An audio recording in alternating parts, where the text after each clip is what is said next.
آمين آمين. اللهم صل وسلم وبارك على سيدنا محمد آله وصحبه أجمعين. سبحان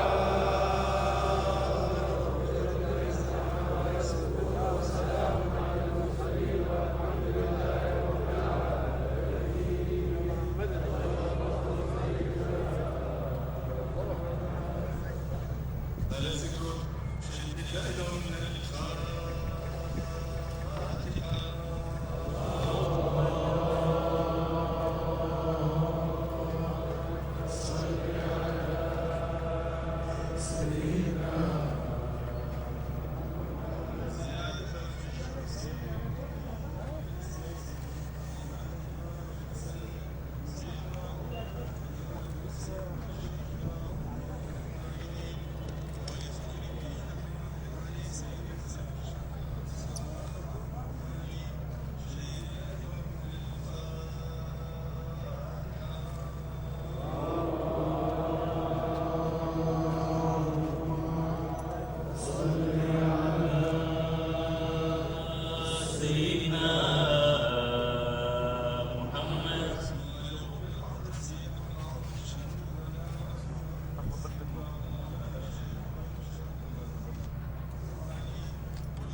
البدر علينا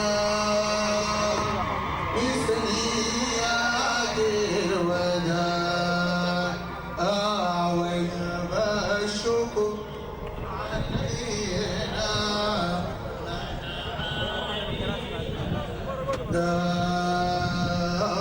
طلع البدر علينا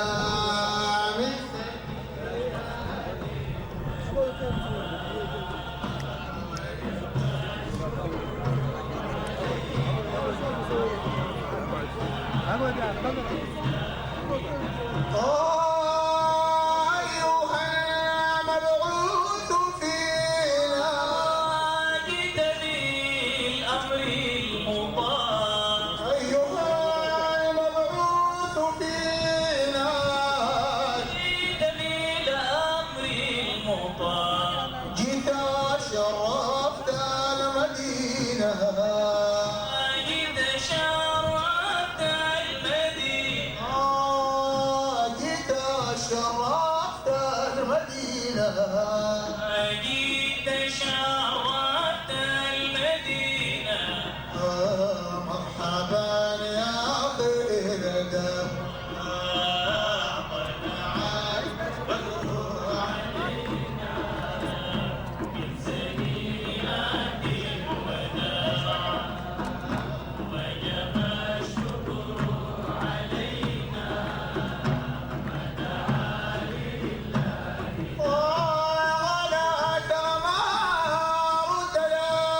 قل لي أرضى بالغرام وانا تمار الديالي قل لي أرضى بالغرام كل من يعشق محمد كل ياسر محمد كل من يعشق محمد من ياسر محمد في امان وسلام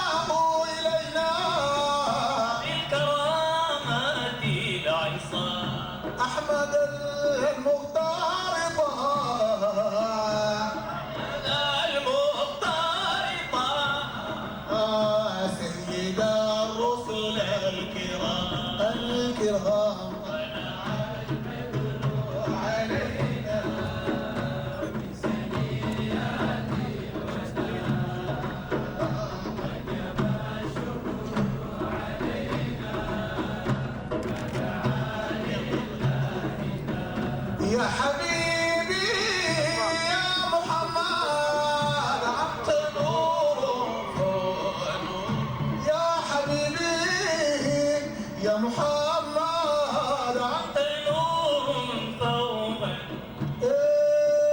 مثل حسنك ما رأينا مثل حسنك ما رأينا مثل حسنك ما رأينا حسنك ما رأينا مثل حسنك ما رأينا حسنك ما وقت يا وجه السرور السرور المدر علينا في سنيات الوداع وجب الشكر علينا ما دعا لله إن جبرتم كسر قلبي أنتم أهل الذمام أو هجرتم يا حبايب هجرتم يا حبايب الله فعلى دنيا السلام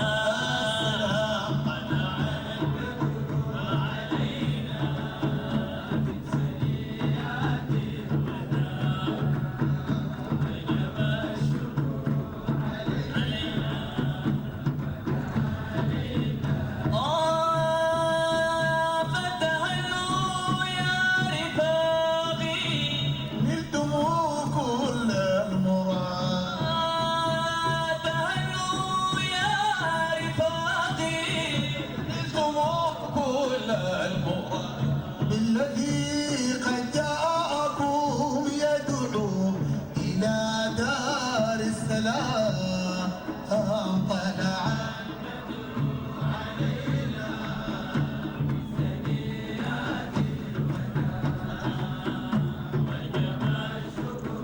ويتقنه في أهل الأحوال. والصلاة والسلام على أحمد السجايا محمد الخصال شفيع البرايا سليم النوايا والفعال من بنوره يقتدي أهل الوصال وفي غياهبه شتان الضلال. يقول رضي الله عنه: شتان بين ضلالة من شقوة وضلال خمر الله. الرجل بعد ذلك إذا منع وثبت مر بأهله وأقسم، والقسم يمين ليفعلن وليعاقبن أهله في ذلك. فغار الله جل ثناؤه: وإن تعفوا وتصفحوا وتغفروا فإن الله غفور رحيم. ولذلك فإن الخدمة لدين رسول الله صلى الله عليه وسلم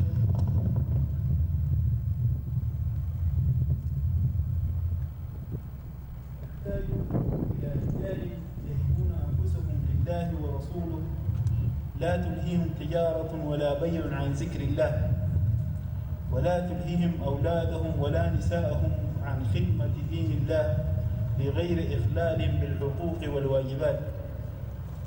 وأخرج الحاكم وصححه البيهقي في الأسماء والصفات عن أبي موسى الأشعري أن رسول الله صلى الله عليه وسلم قال: من أحب دنياه أضر بآخرته، ومن أحب آخرته أضر بدنياه، فأسر ما يبقى على ما يفنى.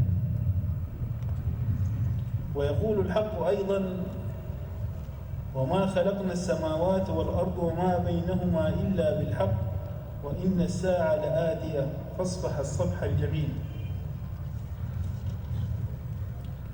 وفي هذا يقول حجة الإسلام الإمام الغزالي رضي الله عنه في الإحياء من حديث سيدنا محمد بن حنفية رضي الله عنه عن الإمام علي كرم الله وجهه لما نزل قوله تعالى: فاصفح الصفح الجميل، قال النبي صلى الله عليه وسلم: يا جبريل، وما الصفح الجميل؟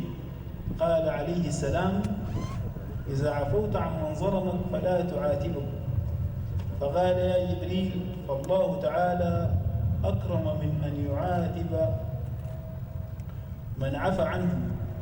فبكى جبريل وبكى النبي صلى الله عليه وسلم، فبعث الله تعالى إليهما ميكائيل عليه السلام وقال إن ربكم يقرئكم السلام ويقول كيف أعاتب من عفوت عنه، هذا ما لا يشبه كرمي. ويقول العزيز الحكيم ومن أحسن قولا ممن دعا إلى الله وعمل صالحا وقال إنني من المسلمين. ولا تستوي الحسنة ولا السيئة، ادفع بالتي هي أحسن فإذا الذي بينك وبينه عداوة كأنه ولي حميم. وما يلقاها إلا الذين صبروا وما يلقاها إلا ذو حظ عظيم. وقوله تعالى فإذا الذي بينك وبينه عداوة كأنه ولي حميم أي قريب صديق. قال مقاتل نزلت في أبي سفيان بن حرب، كان مجزيا للنبي صلى الله عليه وسلم، فصار له وليا بعد أن كان عدوا، وذلك بالمصاهرة التي وقعت بينه وبين النبي صلى الله عليه وسلم وزواجه بسيدة حبيبة بنت أبي سفيان، ثم أسلم فصار وليا في الإسلام حميما بالقرابة. ولله در القائل سألزم نفسي الصفح عن كل مذنب وإن كثرت منه لدي الجرائم. فما الناس إلا واحد من ثلاثة شريف ومشرف ومثل مقاوم. فأما الذي فوقي فأعرف قدره وأتبع فيه الحق والحق لازم. وأما الذي دوني فإني قد صمت عن إجابته عرضي وإن لا ملائم. وأما الذي مثلي فإن زل أو هفى تفضلت إن الفضل بالحلم حاكم. وقد ثبت في الصحيح أن رسول الله صلى الله عليه وسلم ما انتقم لنفسه قط إلا أن تنتهك حرمات الله. وفي حديث آخر كان رسول الله صلى الله عليه وسلم يقول لإحدنا عند المعاتبة ما له تربت يمينه. وعن أنس بن مالك قال كنت أمشي مع رسول الله صلى الله عليه وسلم وعليه بردة نجراني قليظ الحاشية، فأدركه إعرابي فجبز بردائه جبزة شديدة. قال أنس فنظرت إلى صفحة عاتق النبي صلى الله عليه وسلم وقد آثرت بها الحاشية ردائه من شدة جذبته، ثم قال يا محمد مر لي مما لله الذي عندك. فالتفت إليه فضحك ثم أمر له بعطاء. وأخرج صاحب كنز العمال عن رسول الله صلى الله عليه وسلم قال إن جبريل جاءني في أحسن صورة لم ينزل في مثلها قط ضاحكا مستبشرا، فقال السلام عليك يا محمد. قلت وعليك السلام يا جبريل. قال إن الله عز وجل بعثني إليك بهدية. قلت يا جبريل وما تلك الهدية؟ قال كلمات من كنوز تحت العرش أكرمك الله تعالى بهن. قلت وما هن؟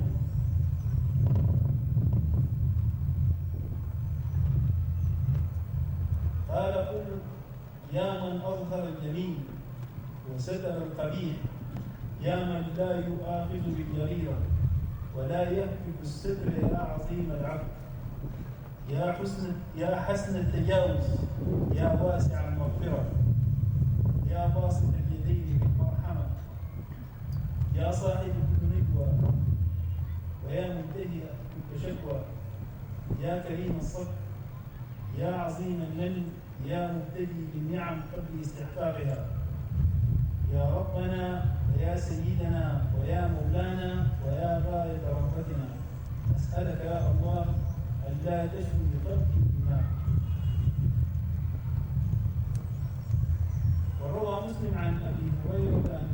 الرسول صلى الله عليه وسلم قال: تفتح أبواب الجنة يوم الاثنين ويوم الخميس فيغفر لكل عبد لا يشرك بالله شيئا إلا رجلا كانت بينه وبين أخيه شحناء، ويقال: انظروا هذين حتى يصطلحا، انظروا هذين حتى يصطلحا، انظروا هذين حتى يصطلحا. والمعروف أن الشحناء هي العداوة بكل صورها والتظالم في كل معانيه الذي نهانا عنه المولى تبارك وتعالى والنبي صلى الله عليه وسلم.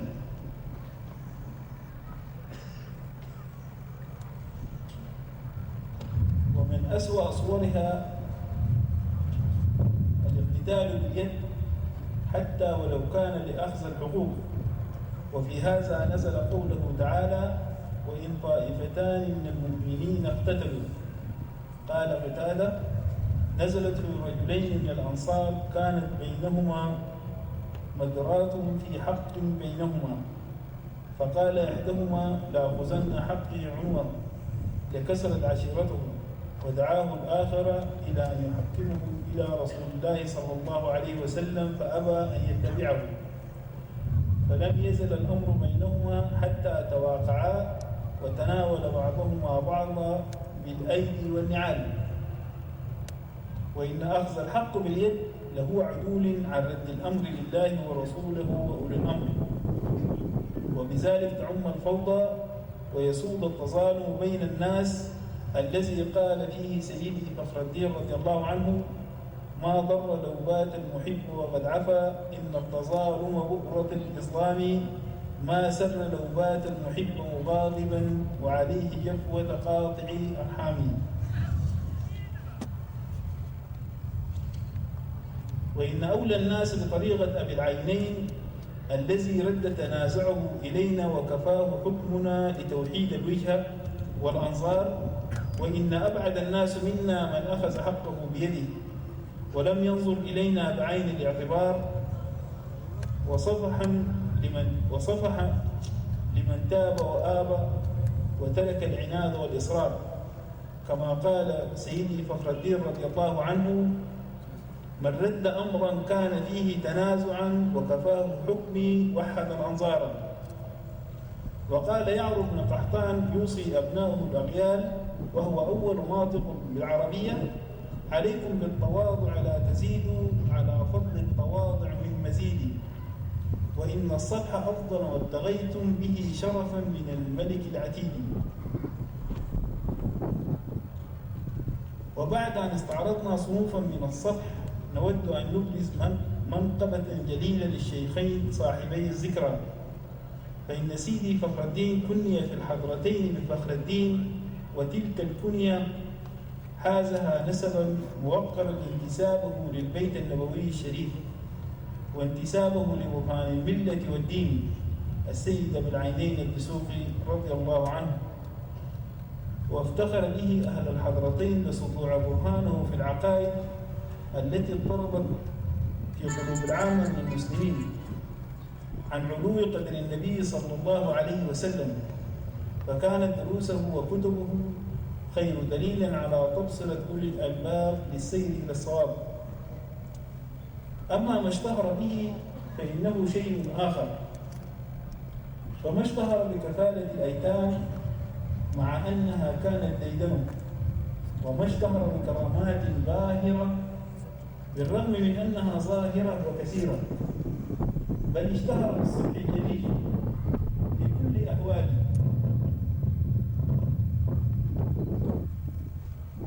وهو يخبرنا بسبب تلك المكرمة في ديوانه شراب الوصل: قلت كريما يوم مكة أنني أعفو وأصفح والسبيل يضاف. وقال أيضا: صفحا إذا آوى المسيء بتوبة بين الرجال عرفت بالصفحات. وقال رضي الله عنه: وحي الله عبدا ظن خيرا فبالصلح الجميل قد اشتهرت.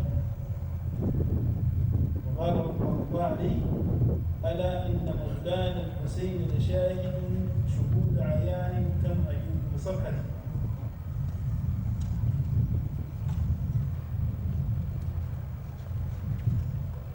فقد سار سيدي الشيخ إبراهيم رضي الله عنه على دربه بالصبر، ولكن بطريقته الخاصة. فلكل ولي نهجه في تأديب أبنائه أو الرد على معارضيه، كما يحكي ويقول سيدي عبد الوهاب الشعراني رضي الله عنه: حكى لي الأخ الصالح الشيخ شعيب خطيب جامع الأزهر رحمه الله، قال: دخلت على الشيخ جلال الدين السيوطي رضي الله عنه وهو محتضر، فقبلت رجله وسألته الصفح عمن كان آذاه من الفقهاء، فقال: يا أخي، قد سامحتهم من حين وقعوا في حقي، وإنما أظهرت لهم التشويش والعداوة، وصنفت كراريس في الرد عليهم لئلا يتجاوزوا على أعراض غيرهم من الناس. فقال الشيخ شعيب: وهذا هو كان الظن بكم.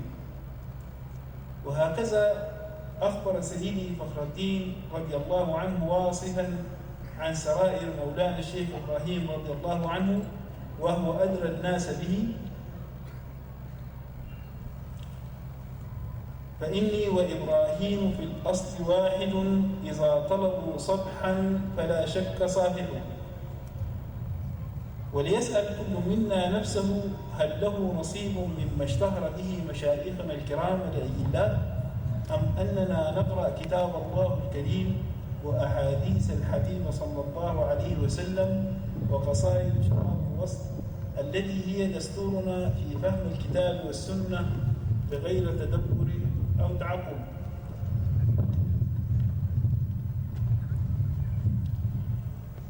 فقد ورد أن سيدنا عبد الله بن مسعود رضي الله عنه بعد أن عاد من الشام وطاف بالبيت صلى ركعتين، فأخبره الناس أن الخليفة سيدنا عثمان بن عفان رضي الله عنه قد صلى 4 ركعات. فقال ابن مسعود: إنا لله وإنا إليه راجعون، فقد كنا نصلي ركعتين على عهد النبي صلى الله عليه وسلم، ثم قام فصلى 4 ركعات. فلينتبه كل ذو لب كيف يتبع.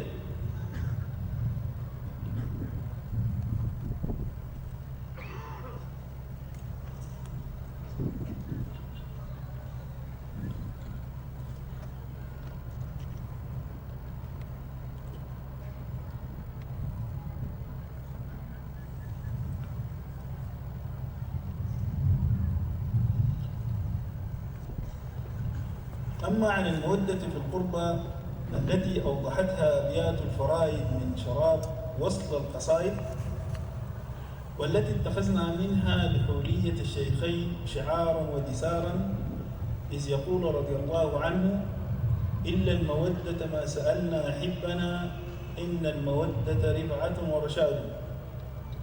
ويقول أيضا: بالعدل والإحسان إني آمر، ولدي ذي القربى لها إيتاي.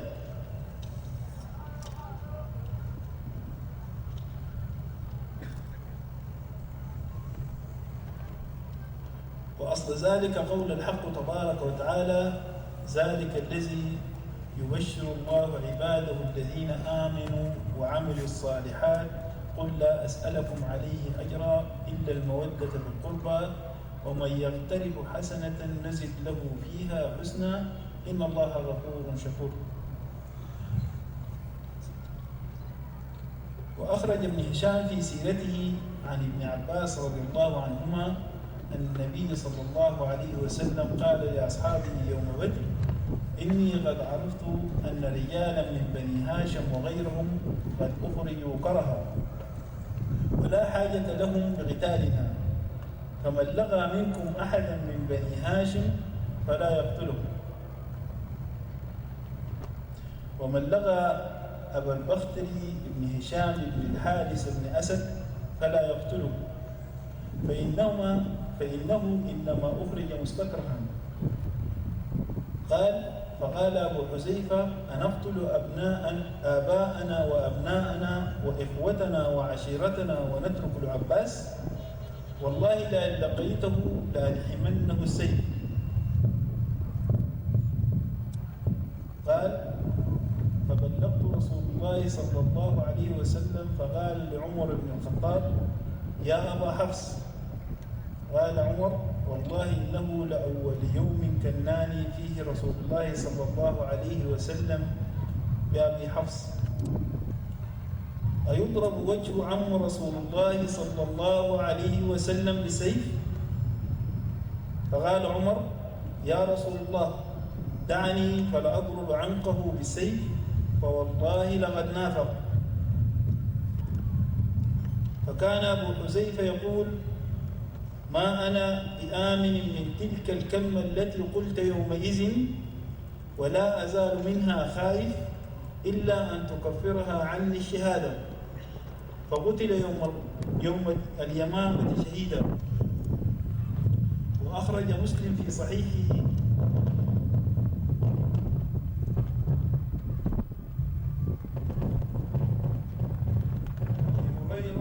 قال: بعث رسول الله صلى الله عليه وسلم عمر على الصدقة، فقيل منع ابن الجميل وخالد بن الوليد والعباس رضي الله عنهم عم رسول الله صلى الله عليه وسلم. فقال رسول الله صلى الله عليه وسلم: ما ينقم ابن الجميل إلا أنه كان فقيرا فأغناه الله،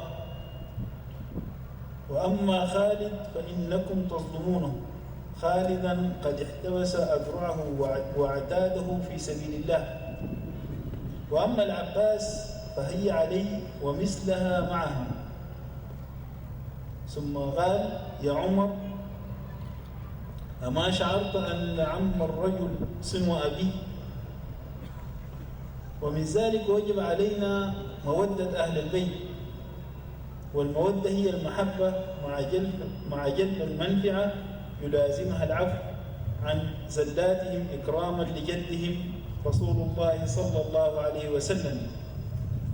وهنا نود أن نوضح أن حكم المودة لأهل البيت وذوي القربى في التشريع هو حكم الصلاة على النبي وآله. فالصلاة على النبي تكون استغلالا، أما الصلاة على أهله تكون تبعا لا استغلالا. فلا يجوز الصلاة على أهل بيت النبي استغلالا دون الصلاة على النبي. وكذلك المودة لا تكون استغلالا بل تبعا لمودة النبي صلى الله عليه وسلم. ولذلك لا تجوز الصلاة والمودة لأبي لهب، ولكنها تجوز لابنته فاطمة التي دخلت في طاعة رسول الله صلى الله عليه وسلم. وقد حكى سيدي فخر الدين رضي الله عنه قال: استخلف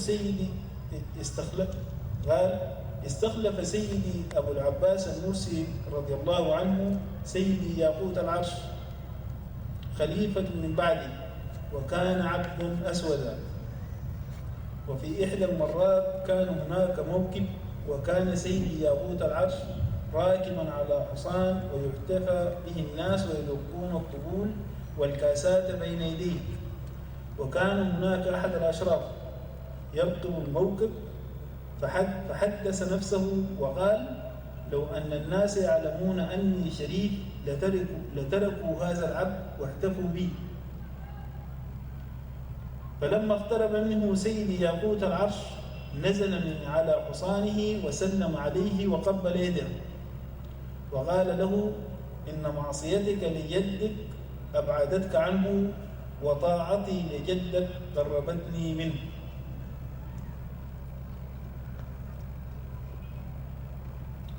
أما عن كثرة الفتوى بين الناس بعلم وبغير علم، فإننا نعود إلى التاريخ لنأخذ منه المثال والعبر.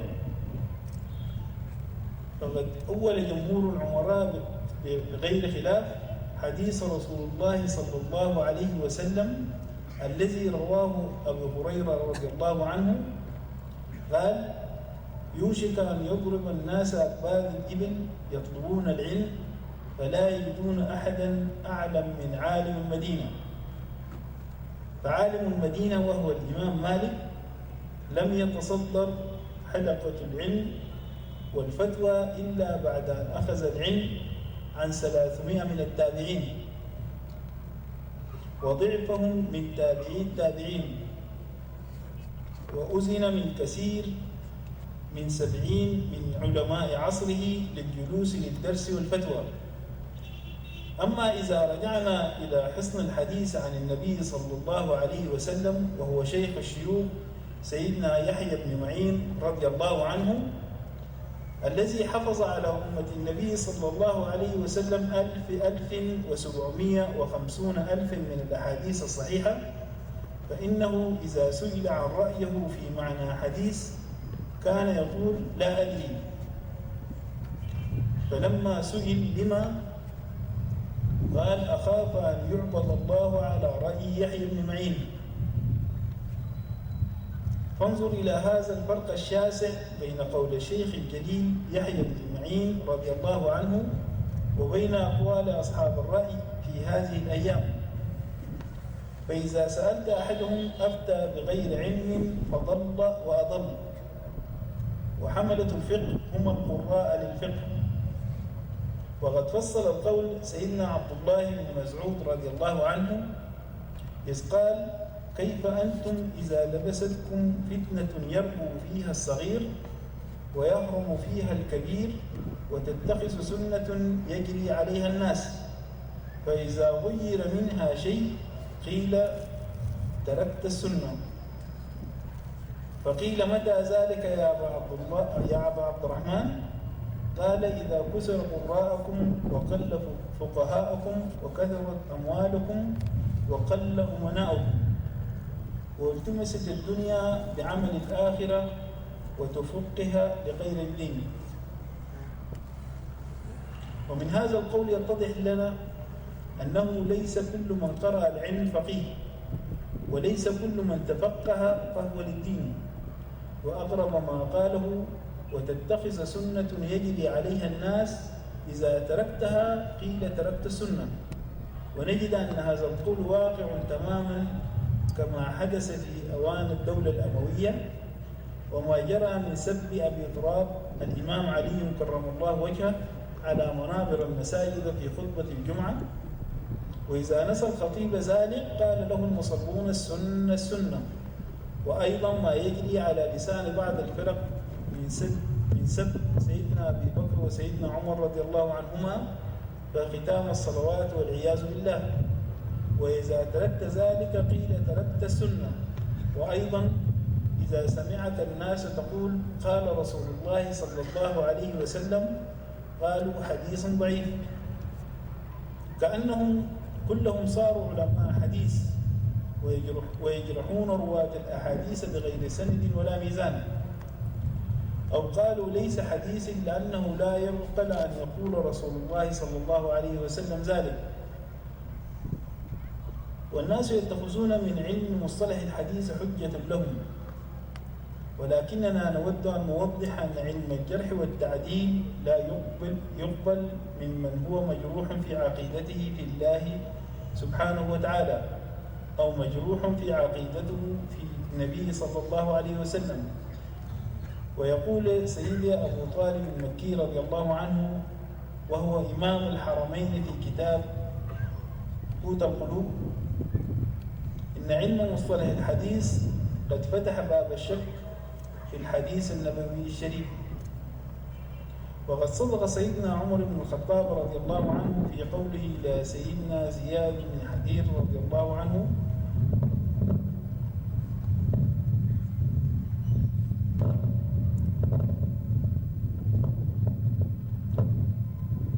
قال لي عمر هل تعرف ما يهدم الإسلام؟ قلت لا. قال يهدمه زلة العالم وجدال المنافق بالكتاب وحكم الأئمة المضلين.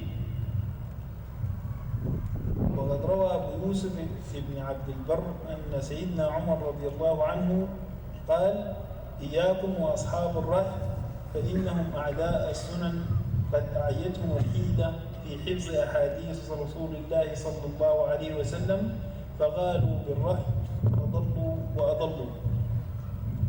ويطابق ذلك قول رسول الله صلى الله عليه وسلم الذي رواه سيدنا عبد الله بن عمرو رضي الله عنه: إن الله لا يقبض العلم انتزاعا ولكن يقبض العلم بموت العلماء. واتخذ الناس رؤوسا جهالا فسئلوا فأفتوا بغير علم فضلوا وأضلوا. إني براء من الدعوى وقد كسرت بلا حياء وإن الله منجيني. وختاما ندعو الله العلي العظيم بجاه سيدنا محمد صاحب الذكر الرحيم والخلق العظيم أن يعيد علينا ذكر الشيخين الجليلين بالحب والإخاء، لا لنحييها بل لتحيا بها قلوبنا حبا وصفاء، وأرواحنا سيرا وارتقاء، وعقولنا فهما ورضاء، وأجسادنا في خدمة الكرماء. السلام عليكم ورحمة الله تعالى وبركاته، وكل عام وأنتم بخير.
أهل من لنا رضاك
ومنها أمام رماح الحال حبيبي وطيبه وظلام صدق المحبة أبا شوقا أو لخوفي في عاني ومن في رياض الوصل يسعى بهم ومن الله حاصدهم عين حبيك فاهتدوا سالوا بسر الشيء أحسن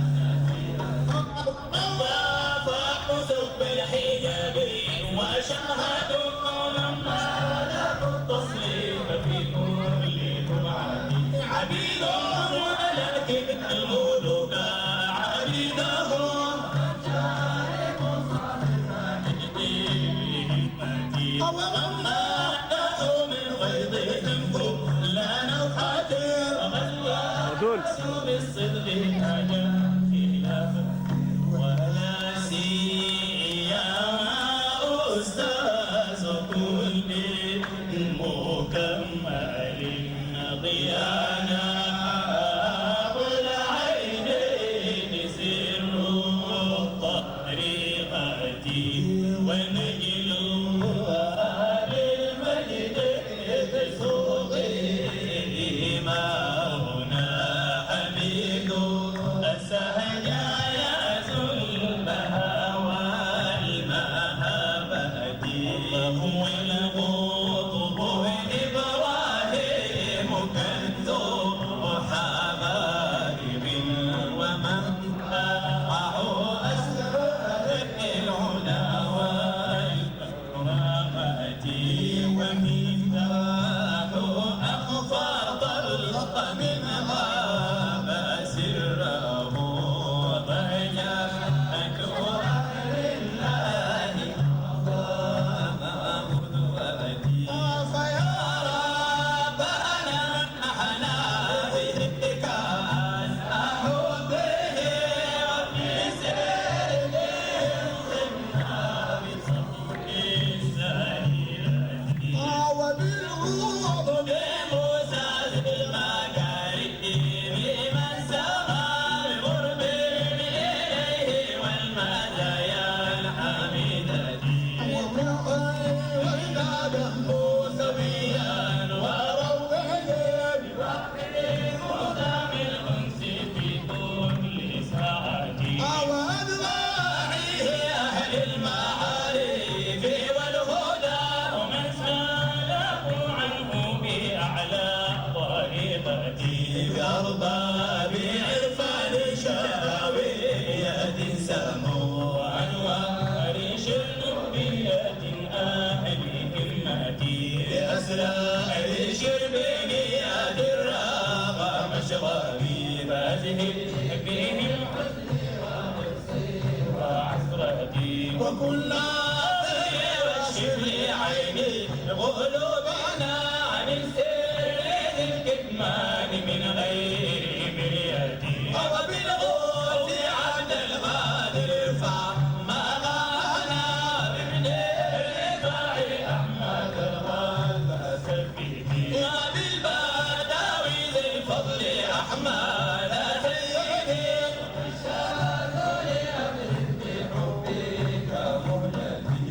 أحبابهم والمنتمين إليهم كل إمام كامل الدين وكل مريد صادق بتوجه عجبني ووجهني إليك بقوتي وأهلي عدوي والحسود أذله من لي وسوءا فخذه بسرعتي وأصلح لنا وقتا وقلبا وقوة وسهل لنا الأرزاق مع حسن عقبتي وأعطف علينا يا ودود وهب لنا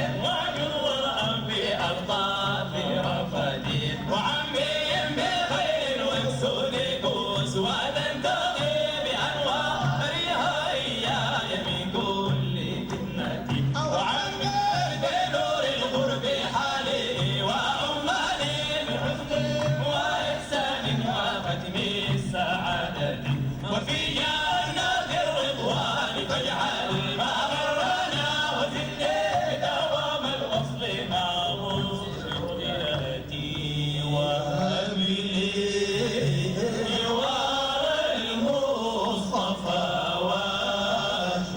وشهوده وصلني من التلوين يا ذا العناية وهب لي جوار المصطفى وشهوده وصلني من التلوين يا ذا العناية وهب لي جوار المصطفى وشهوده وصلني من التلوين يا ذا العناية وأوفى صلاة والسلام محمد على خاتم الرسل الكرام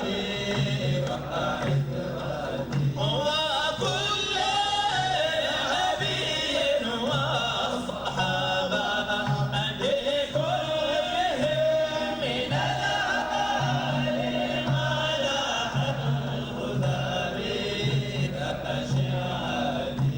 وما شم عطر القدس منهم لفوله وما دام بدر الأنس مع شمس السادة آمين آمين. اللهم صل وسلم وبارك على سيدنا محمد وعلى آله وصحبه أجمعين. سبحان ربك رب العزة عما يصفون أشرف الخلق سيدنا محمد.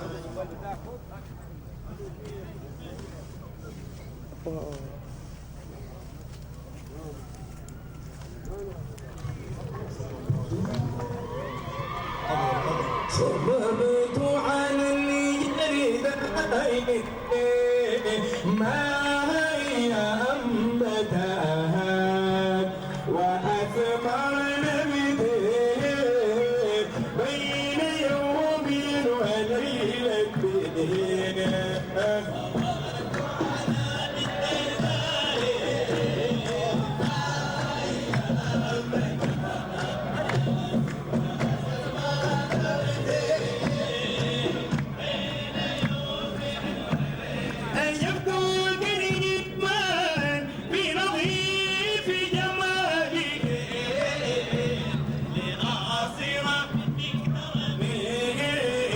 الكريم مدامك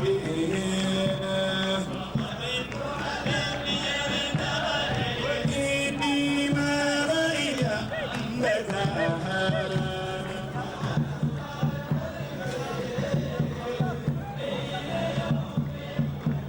وقفت كشومي شامخات مروجها بها